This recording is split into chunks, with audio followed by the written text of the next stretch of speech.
Hi, good morning, everyone. It's Cheryl Leong here at Property Development Australia, and we're going to be talking about sort of the results. If some of you recall, we sent out a questionnaire a few weeks ago around financing and getting your feedback as sort of small, medium-sized developers in terms of how you're finding finance, the pain points you're going through, what you're happy with, what you're unhappy with. So today is sort of the drum roll of us talking through and picking up sort of the key findings from that survey. And we have two very special guests from Crowd Property who will be joining us. So I'm going to invite David and Daniel from Crowd Property onto the Property Development Australia dance floor. Hi, Cheryl. Hello, gentlemen. Good to have you here again. David and Daniel are from Crowd Property. Those of you who are not familiar with Crowd Property are financiers. They fund, in particular, property development sites. But David, maybe I'll hand over to you to explain a little bit about how Crowd Property works before we dive into those cool findings from the survey. Sure, thanks, Cheryl. And yeah, it's great to be back with you again. Although I think you're in slightly warmer climes now than when we last spoke. I certainly am. Certainly warmer than Sydney, I suspect, today. It feels like winter's actually arriving. I heard it was single figures yesterday. I certainly felt like it in the wind. I don't know if it actually was or not, but yeah. Oh, good. But yeah, no, great to be here, and great to say thank you to for all your help and everyone, I think, in the community for taking the time actually. And I think that's been a really great thing, the amount of people who've actually responded to our developer survey. It's been super helpful. It's certainly, for me, confirmed everything we're doing with Crowd Property, and we'll get more into that as we go. But Crowd Property was really founded, it was actually founded in the UK by 3 co-founders who are all doing small-scale property developments themselves, and just like we were here and getting equally frustrated, I think, with the banks and with the private lenders out there who didn't really understand their projects and didn't really have the expertise which they saw. And it's a time when this thing called peer-to-peer lending was starting in the UK, and they really sat down and said, well, if we can do this for consumers, why can't we do this for small-scale property developers like ourselves to get around frustration? So I was working here in Australia. I sold my previous, I guess you'd call it a prop tech business now, to the Loan Market Group, part of the Ray White Group, and got more involved with the broker side of things. I was also working with a financier who is lending money to small scale property developers. And that was the point when I started to understand their real pain points with finance and accessing banking finance in particular. But what I saw they doing was really good work, but wasn't really scalable. And what I was looking for was something which we could take this to the masses, almost to everyone. And my financier was looking at me going, well, you've built the technology business. Why don't you do this? And I'm going, well, I don't think we need to build the technology this time. I think someone out there is probably already doing this. And that's what led the search back to Crowd Property in the UK. And I was fascinated to go over there, and they really opened up their business to me, like I would have done with my business, extremely transparent about who they are, how they were doing it, and what they were all about, including sharing developer surveys they'd run in the past. So we knew it was something we always wanted to do here. But importantly, I went looking for the technology, and what I actually fell for was the proposition. It was about property people lending to property people. And that's the guts of it, really. So came back here, got Daniel here excited about the proposition as a property developer himself here, knew all about these pain points we were talking about and what's been shown up in this survey. So we've really just set about, I guess, trying to build that solution. And on the other side, we're bringing in the investors and that diversity of capital to help fund more small-scale developments and build more Australian homes effectively here. So. Yeah, fantastic. So what was the real purpose of the survey? What were you looking to find, I guess? So the survey's about really, I guess, understanding what people's experience are with not just development finance, but what other things are impeding them, preventing them building more homes. So this is kind of what we're about.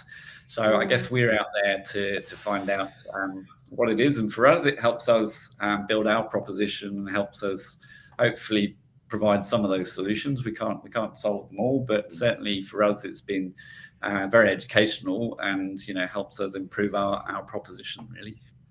Amazing. So, well, let's dive into some of the findings from it, because I'm really fascinated and interested to see what's come out of it. Excellent. We'll go straight into it.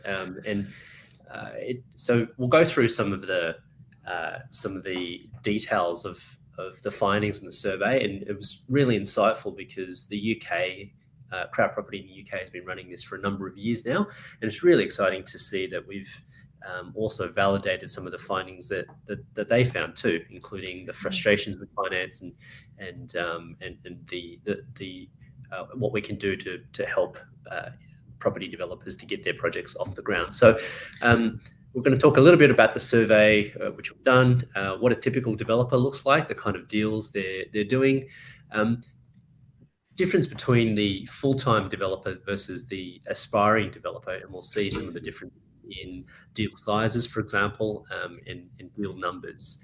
And we asked the big question of what stops you from building more homes, right? What stops you from getting more projects off the ground?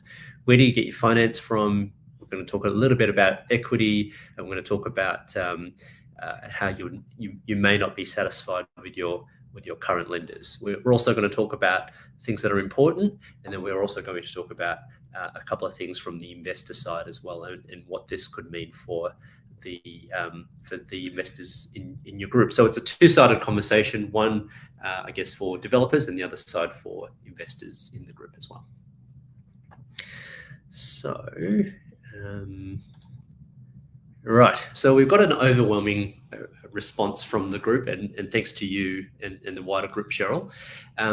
But what's important here is that the number of completed surveys been at 267. We've got just under 200 active developers. Now, when we put that across the board, what it actually means is that the results actually mean something. It gives you a 95% confidence level in the results, and there's a 7% margin for error, which is actually really good for the group. And so we know that the results here are actually meaningful, and that they're actually quite accurate as well.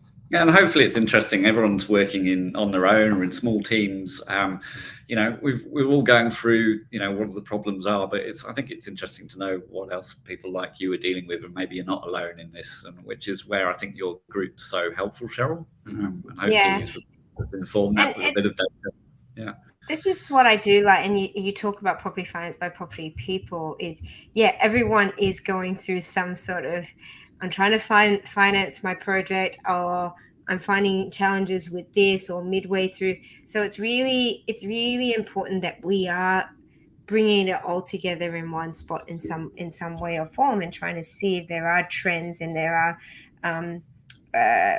commonalities between the developers as well. And depending on the size of development, and what you're going to be picking up is the experience of the developers as well. Yeah, absolutely. Yeah, and that's kind of a key thing which we pull out in this, is that experience gap and what people look for along the way, given the experience they've had perhaps with getting projects off the ground or getting finance in the past, and how they've gone about that, which is again something we can share back to the group really. Yeah, fantastic. Right. So this shows the developers in the group, where they come from. So we've got a good representation from Queensland, New South Wales, and Victoria, with some representation from the other states as well. So predominantly in the Eastern Seaboard states. Now we've got a large representation in the sort of 35 to 64 group. We've got some showings in the slightly under that, and some showings slightly more mature than that. And we've got a few very young and upcoming developers in that group as well, which is really good to see. Okay, now when we break this down a little bit further, Cheryl, we can see that it makes sense, right? So as we become more mature, we end up doing more projects. So we expect that the 65 plus group to be doing a number of projects. So the 5 plus is represented quite well in the 65 plus group. Now the 1 to 2 projects here is overrepresented in the 25 to 34 group, and that makes sense because if we're just starting in our property development journey, we've done just a few projects. But what's really interesting here is that the 35 to 44 group, despite being the second youngest group here, there are a number of overachievers represented by the pink, number of them doing quite a few large projects. And so it's interesting to see that contrast between I guess age and the number of projects. And I'm sure there's a few developers in your group, Cheryl, that have done more than 2 projects between the 25 to 34. So they're probably the very active group as well. Okay, so this is where it gets quite interesting. So we can see here we've split this up in terms of the number of projects. So 1 to 2 projects and deal size, 6 to 10 projects and project size, and then more than 10 projects in project size. And what's really interesting thing here is dividing that further. We've got the green, I'm a full-time developer, versus the other colors. So the blue here means that I do property development part-time, but I'm aspiring to be a full-time developer. So we can see that as you become full-time, the more projects that you actually end up doing. Sorry. And with the aspiring property developers, we can see that they're overrepresented in the 1 to 2, and there is some representation in the 6 to 10 projects. So I think what we draw from this is if you're keen to do more projects, it does require focus, it does require time, it does require effort, and there's nothing more focused than doing property development full time. And I think this graph captures that quite well. So can you, I mean, it's a little bit tricky to see the different options, but can you just read them out for us? So it says the greens, I'm a full-time developer. And what were the other options there? Yeah, the greens are I'm a full-time developer. The blue is I do property development part-time, but I aspire to be a full-time developer. The pink here is I do property development part-time, and I'm only doing property development for part-time. The black is builder, grey is renovator, and the blue here, just my screen out, I'm a joint venture partner. Yeah, correct. I'm a joint venture partner. So they're the less active but investing into projects.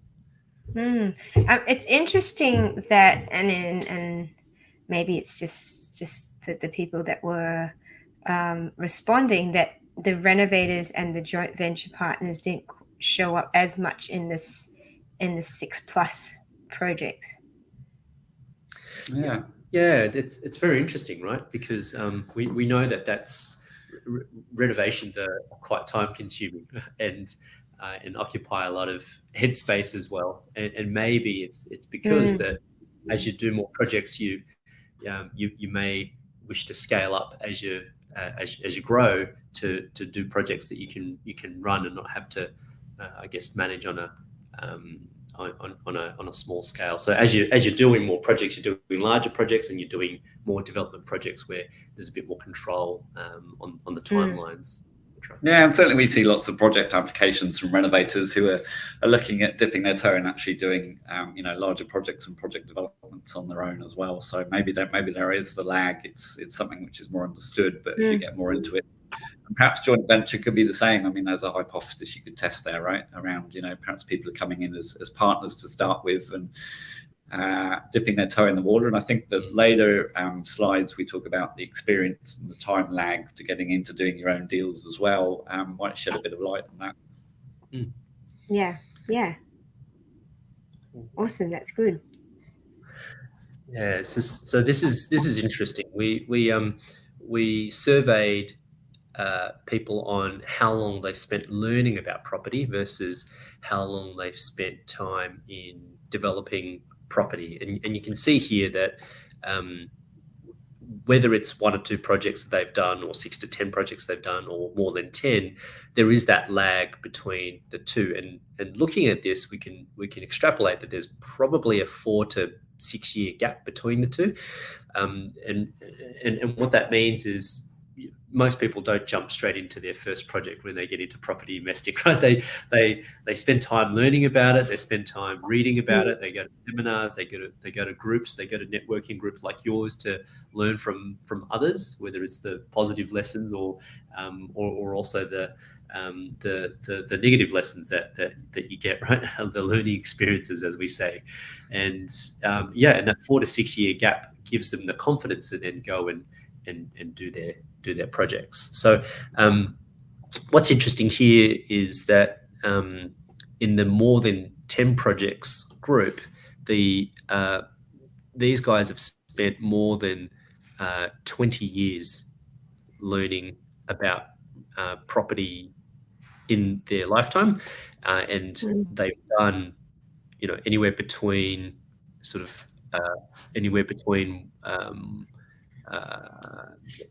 1 to 5 and all the way more than 20. So the representation here is that they've spent more than 20 years learning about property mostly, but they've spent anywhere between sort of 1 to 10 years mostly developing property. So again, it highlights just that lag between time learning about it versus time actually doing it.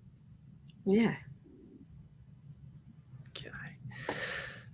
And as the size of projects grow, people tend to do larger and larger projects. So again, splitting up the survey between 1 to 2 projects, 6 to 10, and more than 10 projects, we can see that as people do more projects, their project sizes get larger. So which makes sense. Yeah, the key thing to look out for are the blue bars, which are the 10 to 20 mil projects, and the maroon or purple bars, which are 20 mil plus. And as you can see, it's predominantly in that 6 to 10 projects and 10 or more that gets represented. And that makes sense, right? So as you do smaller 1 into 2s, 1 into 3s, 1 into 4s, you kind of realize that the amount of effort required for those is actually not that dissimilar to the larger projects, right?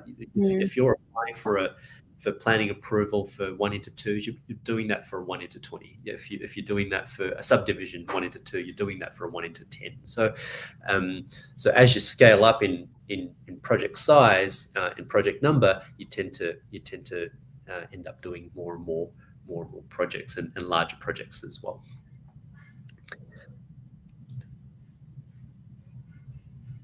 Okay, and this is a similar one, just broken down into part-time versus full-time property development. Remember, we had the full-time property developers on the left, and we've got the part-timers aspiring to be full-time property developers. So you can see that we've got good representation here with the part-timers doing those projects that are between 1 million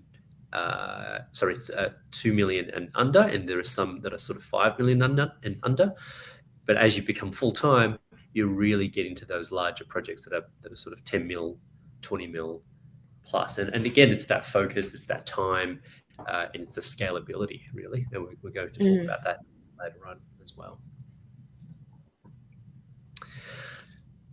All right, what are we building? What are we developing in the group?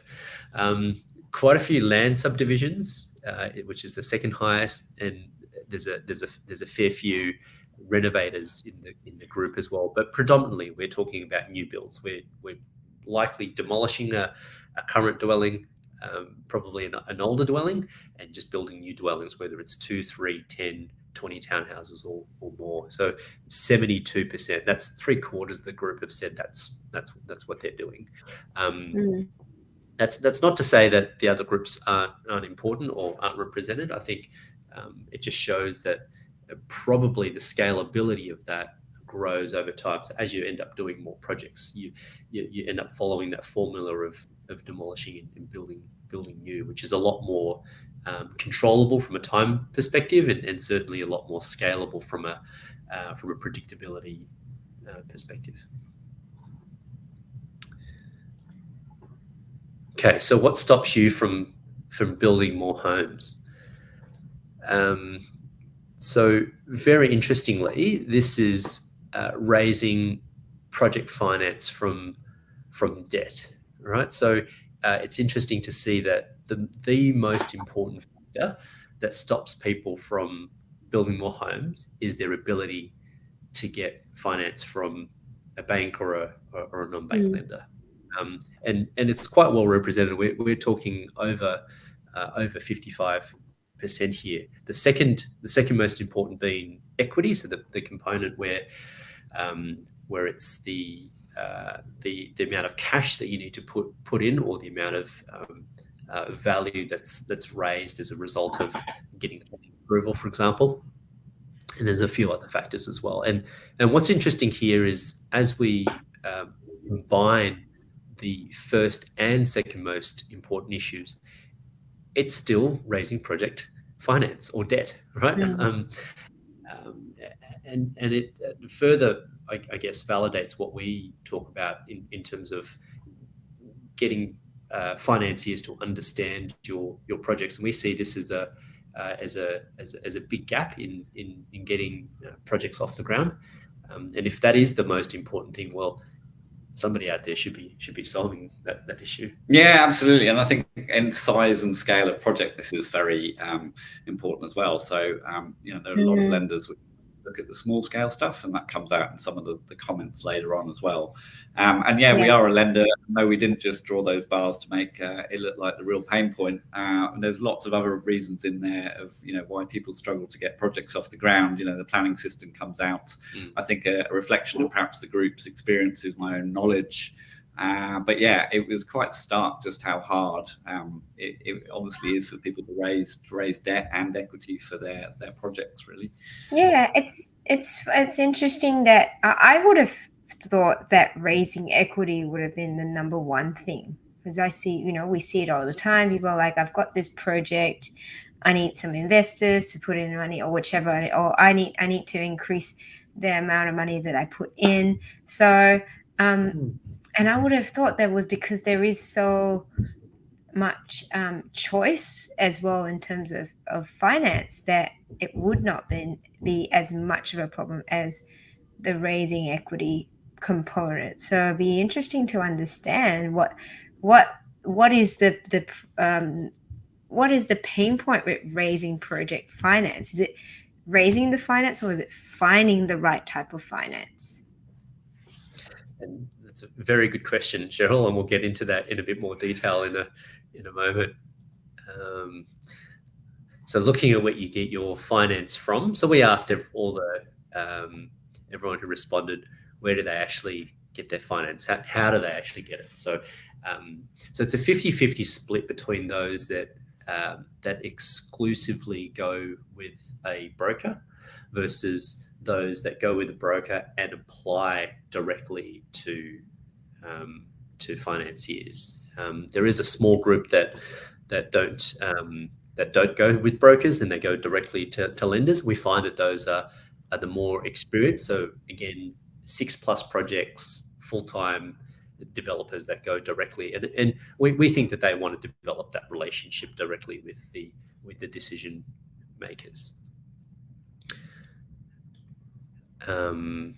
Okay, so we asked, well, why don't people like to use a broker, right? So how do those that use a lender only, why don't you use a broker? Well, exactly to the point earlier, they prefer a direct relationship with the lender. They want to speak to somebody who know what their project is about and probably has some experience in either doing property developments or having funded a whole bunch of them in the past. The transparency point is a very important one, I think, David. If something is going to take a bit of time to get finance, or or there are fees that may be relevant, it's best to be upfront about it. And I think as a lender, you want to be as open as possible with the developer, and the developers appreciate that. They expect that. They want that is from the lender as well. And the direct access to decision makers too, which is making sure that you can talk to those that make the decisions, rather than put on hold for many months or many weeks, or certainly many minutes and many hours on the phone, just to have access to speak to somebody. Yeah, I think that experience bit and the full-time bit, which you mentioned before, Daniel, is kind of important as well. I think understandably, this is confusing, right? If you've not perhaps come from a finance background and you're looking at first projects, just working your way through, as you were saying before, Cheryl, where do I find equity versus debt from? It all looks very expensive compared to probably what I was paying on my previous mortgage. So it's a confusing world, and there are different lenders out there. So I can see, early in your journey, brokers obviously feature highly, but for all those points which are kind of raised here, building that relationship, thinking about your finance partner as an extra member of your team is how we think about it. And having that direct access to people who are actually making the decisions speeds things up for you as well, which is all important. Yeah. And I guess the point is, and it might come up that I prefer a direct relationship with the lender.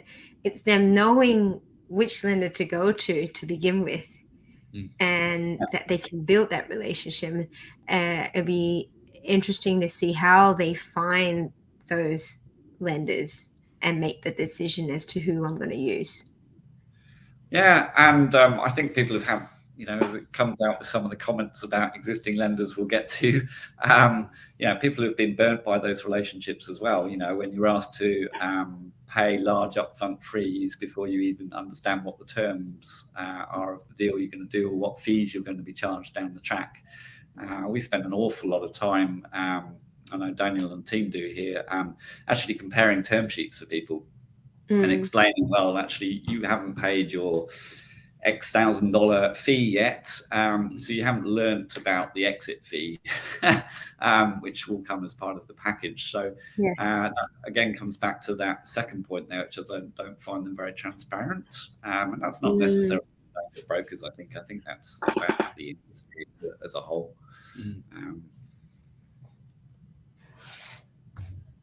Okay, so we spoke about this a little bit earlier on, which is as full-time developers, you're far less likely to use a broker. And again, comparing the full-time developers on the top bar versus those aspiring to be full-time developers. Now, in the past, it's interesting, the larger green bar shows that both groups have used in the past brokers. But what's interesting, the blue bar is their last deal, right? What did they do in the last deal? There's actually quite a substantial difference between the two, that full-time developers, or the more experienced developers, are more likely to apply directly to a lender. Yeah, I think this is a similar experience to what the banks have seen with, the broking industry. I know when brokers really started getting established, the banks thought they would go away, but actually, they play an important role for people who are perhaps, setting out on the journey of getting their first mortgage. And I think that's the same when you're probably looking at people getting into their first construction loan. It's a different world, and they've certainly got the uses to help guide and direct people along the way. Indeed. Okay, so again, the full-time developers are far more likely to use marketplace lending or private lending. So there is something there that they're looking for that they're not getting from the big banks, for example, and we'll sort of unpack that a little bit as well. What's really interesting is that whilst a lot of people haven't used the marketplace peer-to-peer lending, there is scope for both experienced and non-experienced developers to look into that space. Certainly, private finance is a lot more prevalent in both experienced and less experienced groups, but again, there's room for further use and going. I guess the trend is going away from the mainstream banks for their funding. Okay, why you're not satisfied with your lenders. This is a really interesting one. Okay, so we asked people to rate their last financier on a scale of 0 to 10. And Cheryl, I'm no genius, but when you get a score between 0 to 10 of -19, it's probably not a very good score. Yeah, no, that's really shocking. We've got Patrick saying, good presentation on the questions about what stops you from building more homes. I agree. I thought raising equity would be the biggest holdup. Is it not? How was the question asked? Okay, so this is going back to before. Sorry, Patrick, I've just seen your question pop up. Did we want to answer that question now, David? Very simply, we can answer that one. Yeah, it was just, we asked the question, what was the, I think, most important factor which stops you building more homes? It was a very simple question. So, yeah, I mean, if you look at those results, yeah, equity is certainly up there with debt, right? And the third point on that slide is the price of property. So we know property is expensive, and therefore raising finance is hard because the quantum you have to raise both debt and equity. So I don't think we'd be putting the challenges of raising equity down at all. It's certainly up there. So thanks for the question, Patrick. So net promoter score. So people are just not happy with their lenders. What are they not happy with? Yeah, it's, I mean, -19. It's, as anyone knows about NPSs, you subtract your detractors from your promoters. So getting a minus score is not good. And even just putting that into context, we've tried to do that for people here. If you look at financial services as a whole, which is not the most loved industry, it's not got the best. Is telecommunication there? We got telecommunications. We've got utilities, which are on a 16. So they're even them in positive territory. Yes. And the only ones which actually rank a negative is actually the poor old property manager, who we know always get a raw deal in our industry. So yeah, it's very telling that just how unsatisfied people are with their with commercial finance, really. And there you go. Some of your biggest frustrations. Why? Was your question, Cheryl? Well, there you go. Lack of transparency is right up there. Time taken, fees charged, LVRs, and that plays into that point about equity as well. If you're not getting an LVR expecting, you've then got to go and raise more, and having those things change on you as well. Development costs, high interest rates, they're all pain points, right? We see in this industry.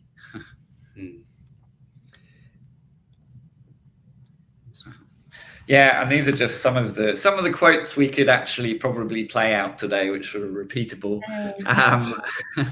That lack of transparency, the lender's lack of understanding what was inquired with their project, be it town planning or just not understanding the property market, ignorance of their track record and their ability to get projects done. So it all comes down to that really kind of lack of expertise in that space. And I guess that's understandable if you're working with generalist lenders who are not just dealing with your property projects, but they could be working commercial the next minute, or agriculture the next. So yeah, it's really interesting seeing these come out. And like David said, these are the printable ones. There were a few swear words in there, 4 letters, which we couldn't quite print. so these were the ones that we could share.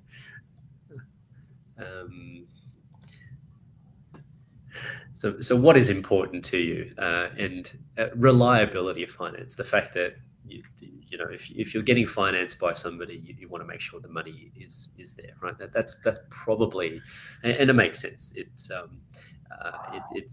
It's what developers expect there to be. Follow very closely by things like LVR to make sure that you're getting the maximum amount there. Expertise of the team.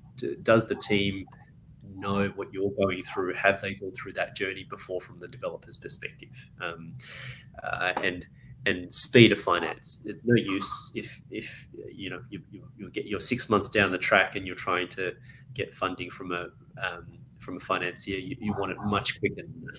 And of course, transparency as well.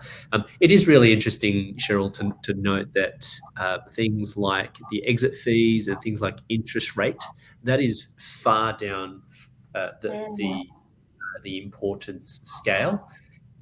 So whilst you may be able to save a percentage or two, if you go with a traditional lender, it's no point. Because it takes too long and they don't get what you're trying to do. Yeah, I think that's a really important point, and something which is I remember from the UK surveys when we split it out between those who are experienced and inexperienced. The inexperienced ones were more likely to be looking for those numbers. So the fees, what's your interest rate, mattered more because they were effectively trying to make their deal stack up. And I think that was the thing. Whereas you looked at those more experienced, it was more like, what was the speed, ease, certainty? Can I get to talk to a decision maker? Those things, because obviously having been through the mill before and understanding that's actually more important when you are trying to get a deal across the line and secure finance than simply what does the headline number look like. And can you talk a little bit further into what they mean by reliability of finance? Yeah, I mean, I would say that I look at this and go, it's pretty much a hygiene factor, right? So if you go into a lender, you want to expect them to have reliability of finance. So kind of interesting it's pulled up, whether it'd be a good one to unpack, whether that's because people have had bad experience where, perhaps with private lenders, the money hasn't been there. Certainly in our property crowdfunding, we attract not just retail, wholesale, but also institutional investors. And that diversity of capital is really important. And this is something I really learned during the recent pandemic, actually. So even though crowd property is still a growing business in the UK, it's rapidly becoming the largest specialist lender in this space. It's still relatively small compared to the big banks. We became probably the 4th or 5th largest lender in Europe at one stage. And that was because we keep lending. And the reason we were able to do that was that diversity. So more and more of the non-banks in particular are drawing upon banking finance. We've heard about woes with people like Credit Suisse and their banking, their warehouse facilities, which underpin a lot of these non-bank lenders, or some of the other, marketplace lenders out there who rely on sort of single sources of capital.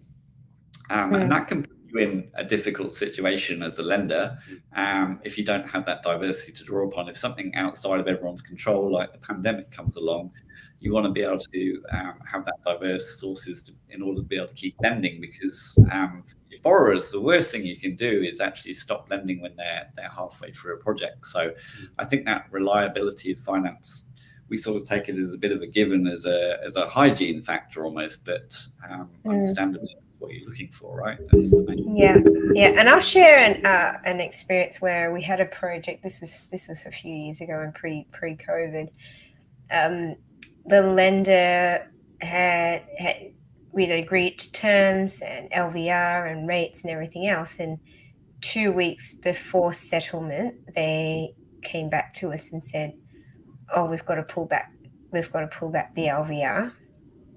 For whatever reason, it was not really explained very well, but which meant that we had 2 weeks to top up the equity that was for the project to be able to get the funding. And 2 weeks and it was a few $100,000. So it was not sort of small change lying around in the piggy bank type thing, and without sort of warning as well. So, and in those sorts of situations, I guess that's where I look at a lender and I'm like, well, if I've signed up to a term sheet, I need to know that that's what I've signed up to. Exactly, Cheryl. And part of I guess our proposition is to not change anything, right?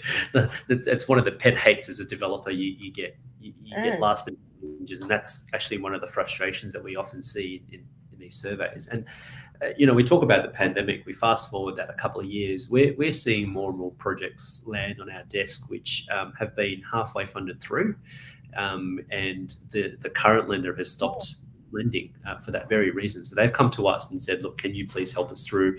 They may be 3, 4, 5, 6 months to completion. They've got they're at lockup or they're further down the track than that. They need some time to sell the project, and the lender has stopped lending, and that could be very detrimental to a project. You lose momentum, and so having that reliability is super important, not only at the start, Cheryl, but throughout the process. Yeah, Cheryl, I hear that a lot about LVRs changing, and very often that comes down to it might be decisions made at a corporate level.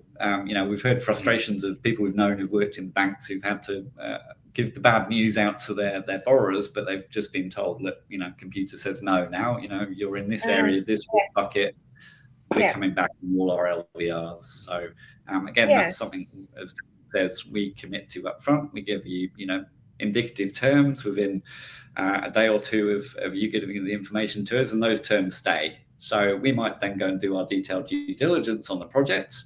But if the project goes forward after we've done all that work, those terms will stay for the length of the project. Yeah, that's good to know. And when do you apply for finance? So we asked this question: do you apply right at the start before you even start to look at projects, or do you apply 3 days before settlement, or or anything in between? A lot of people actually apply when they have planning permission. So once they get their DA approval, once they get their subdivision approval, that's when they apply. What we'd like to see as a lender, and probably speaking on behalf of all lenders, is we or maybe not all lenders, but certainly with us, is to have that conversation early, right? If you're looking at a site and you're not quite sure whether it stacks or it doesn't stack, have a chat to us. We're happy to be engaged at that very early level, and because we see a few deals across our desk, we're doing these deals ourselves. We're happy to say, look, if it's a terrible project, let's save everyone the hassle, and we're happy to provide that feedback. And if it's a cracking project, we'll certainly tell you. And if it's something that we fund, we'll be able to write a decision in principle for you, and then that gives you confidence to know that there's a third party that's looked at it, they're happy to fund it, and then that will go and help you attract people like investors, like equity investors, into your project as well. And then you can plug in those numbers into your feasibilities with some level of confidence that that's what those are the sort of numbers that you're working with, and the LVRs and all of that. Exactly, and it's a snowball effect, right? You have certainty on your finance, then you attract more people to your project, and you can find a reliable builder after that, and so on and so forth. So it does snowball, and it does start from having a good project to begin with. So very happy to be having that conversation. And get in touch early, because then you can get that independent validation, right, on does this project stack up? Does it stack up from a finances point of view, or to Daniel's point, do you want to waste any more time on it? The one thing I'd just add to that is we don't put a black mark against your name. So, if the project doesn't stack up, we might give some tips on, these are the things you should be looking for. Bring back the next one, right? So that's how the model works. Absolutely. Okay, and why speed's expertise, certainty, and transparency actually matter? So this is, I guess, targeted at those who are the people that we spoke about, targeted at those who are your part-time developers aspiring to be full-time developers. Now, we know from previous surveys that your typical developer spends a third of their time finding a site. They spend a third of the time actually project delivering, and a third of their time faffing with finance. And that is the technical term, Cheryl, faffing with finance. Faffing with finance, yeah. And so what we allow people to do is we save people 75% of their time. So then they only dedicate 8% of their time on faffing with finance, which then allows them to go and find more sites and develop their sites as well. So this is, again, a snowball effect of scalability. The less time you spend on finance and finding money, the more time you've got to run your project, and the more time you've got to dedicate and focus on finding sites as well. So that's what we aim to do. Penalty rates? Yeah, as I think I mentioned right at the top, transparency is one of the key things which came out of this survey for me, and is kind of key proposition to Crowd Property itself.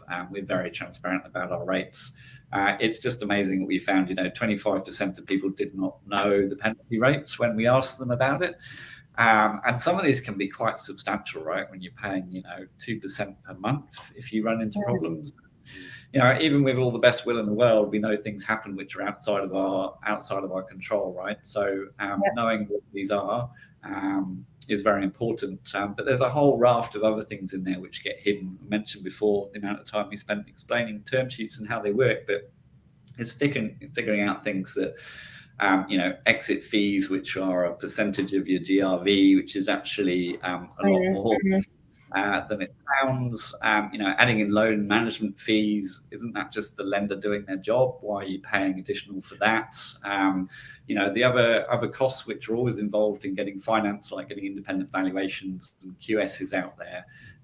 We see people marking those things up, for example. So there's lots of opaque things in this industry which we're setting out to change, really. So experience matters, right? You want to be able to talk to someone who's walked in your shoes, who's done developments themselves. It's not just about price, as I mentioned before. People at the early stages tend to look at the headline rates, but having that partner you can work with through kind of thick and thin, and there will always be challenges in projects. Someone you can actually pick up the phone and talk to, and work through those problems together. We've already, I think, covered this one. You want to know the funding's there when you get there, and that the terms aren't going to change on you at the last minute. There's nothing worse than spending 3 to 6 months, as we hear people doing with traditional banks. Find out, to Cheryl's point, the LVR's changed on you at the last minute. So certainty is certainly important. So just a little bit about I guess how our model works and how it's a little bit different. Traditionally, there's a lot of people involved in this process, right? It's not very efficient. So from retail investors working with their financial advisors, thinking about where investment goes, from developers talking to brokers. So what we're doing is very simplifying that. So the platform gives us the ability to enable investors to come on and invest in the projects. Developers can also access the platform, but more importantly, the people behind it and the expertise. But we really just bring that together, and we're cutting out those profit pools on the way through, which allows us to give better returns to our investors on the platform.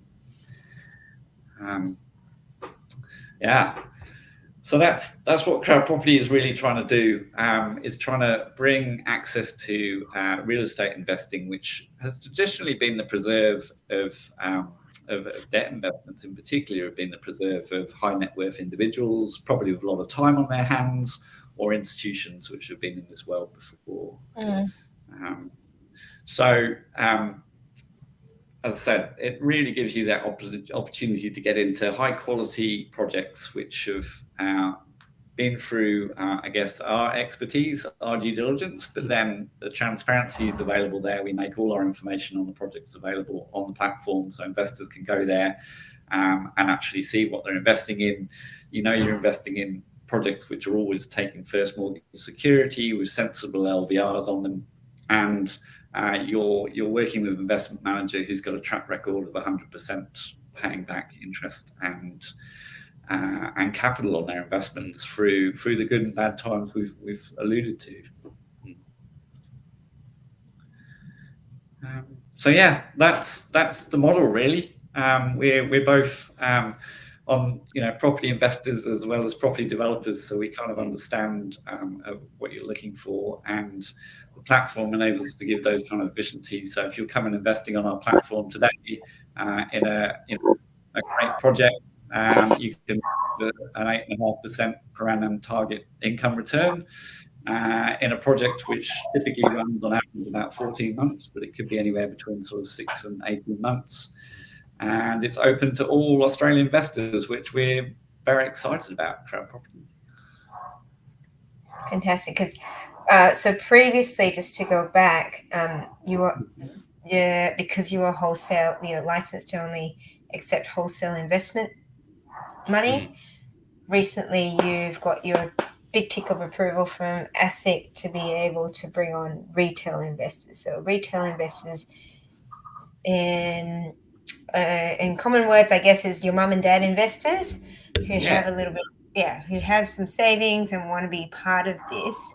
And you know, there's quite a lot of compliance and regulation and disclosure that comes around being able to work with retail investors. So there's a higher level of scrutiny from ASIC to be able to accept money from retail investors. So if anyone that's, whether you're wholesale or retail, I guess that's the point, is that not everyone can accept retail funds, and crowd property can now. So if there's anyone that's interested to find out more, definitely speak to Daniel, speak to your financial advisor as to whether that's something that you'd be interested to do.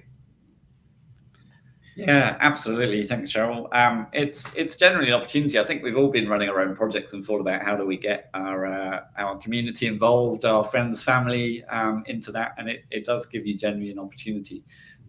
You know, we've all probably thought about setting this up for our own projects, but you're right, Cheryl. There's an awful lot of of compliance involved in getting this far, but we're excited to get that tick of approval and be able to open it up to everyone, really. From as little as $2,500, you can actually invest your first project on the platform, and you can tip in $500 to every project after that. So it really is kind of opening it up to pretty much everyone.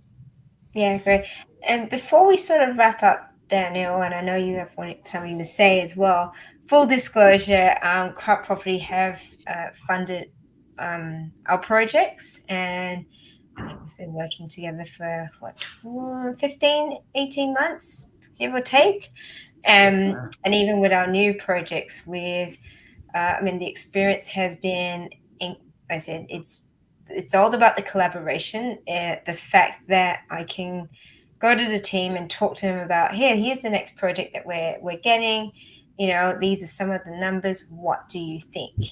And it's having that access to, you know, we talk about having a team, having your A team. So you've got your planner, your architect, your finance team is a big part of that as well. And it's very valuable to have that finance team who understands development, is experienced as well. So you can learn some things. There are some things that I've definitely learned from Daniel and the team as to, all right, we have issues with builders and we have issues with builders, like how do we go about finding solutions? And so that's really something that you want to think about when you're getting your finance. It's not around the cheapest rate.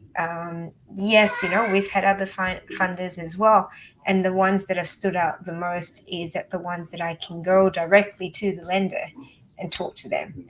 And if there are delays, if there are issues, if there are, you know, things that we go, hey, maybe we do a revaluation. They're like, okay, happy to support that. So it's the little things that all add up to, you know, and sort of outweigh if you're comparing sort of a first tier lender to a more private lending. Yes, the numbers, there's a difference in the numbers, but you're talking a different level of service, and you're talking a different level of efficiency and flexibility. Flexibility is a big one as well. So that's my 2 cents, but making full disclosure that we have been funded by crowd property, and it has been generally a good experience.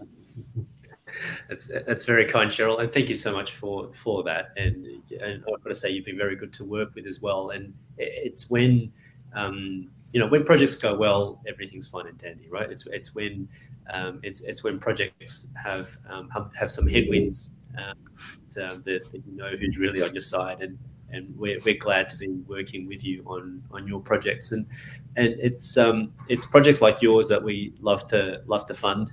We've done this for a number of years, also via the UK as well. I think we funded, just on the screen there, over $1 billion Australian worth of property, about 3,000 homes. So we've done this a little bit. 300 years property experience. Now, just to be clear, it's not all Dave and I. It's the wider team. You look good for your age. Good moisturizer, Cheryl. But yeah, look, we've got a wider team of 40 plus team on the borrower side in the UK as well, whose experience we can leverage off. And look, we're all learning. We're seeing new things that come up all the time, and we just and we're keen to take those new learnings on board and add to that pool of experience as well. So we'd love to see more projects, and we'd love to see more investors to help get projects on off the ground as well. Yeah. And this is a QR code you can scan if you're thinking about investing, or just to find out a little bit more about what we do. So thanks to the pandemic, we know how to use these QR codes now. So or if not, we can go to crowdproperty.com.au/investors. Absolutely. So if you've got a property project which you're thinking about and you want that independent view, you can also hop on there. Or likewise, if you actually want to get involved with, perhaps some of the projects, including Cheryl's, and you want to back that, hop on board. Fantastic. Thanks so much. Thank you for taking the time and the effort to put the survey together and to share that with us, because it's I think we often feel that we're on our lonesome trying to fund projects, and it's another thing that is scratching your head. I found the site. So like I said, we're not fluffing around with finance. If you want to talk to someone who understands the space, who really understands what's happening in the market, I think that's an important point. Is whether it's crowd property, whether whoever it is that you're talking finance about, like, ask these questions, ask the questions around their experience, ask the questions around really understand their term sheet and really understand the terms and conditions of the loan agreement as well. And I just want to say, probably as closing comments, it's free to talk to us, right? we don't charge you for a conversation, so feel free to reach out if you're wanting to borrow or if you're wanting to invest. We're happy to have a chat. Fantastic. Well, thank you, David and Daniel. It's been an absolute pleasure as always. You will be hearing from me very soon because we've got projects happening. In any case, if you're wanting to get projects financed, have a chat to these guys. If you're looking to mobilize some of your funds for investment as well, they've got an opportunity there. This is not financial advice at all. Get your advice, make sure it works for you. And just enjoy. Put a big smile on whatever that it is that you're doing. All the best for everyone's projects. I hope they are doing well as best as they can. So until next time, thanks, David and Daniel. We'll see you again very, very soon. Right. Thanks, Cheryl. Thanks, Cheryl.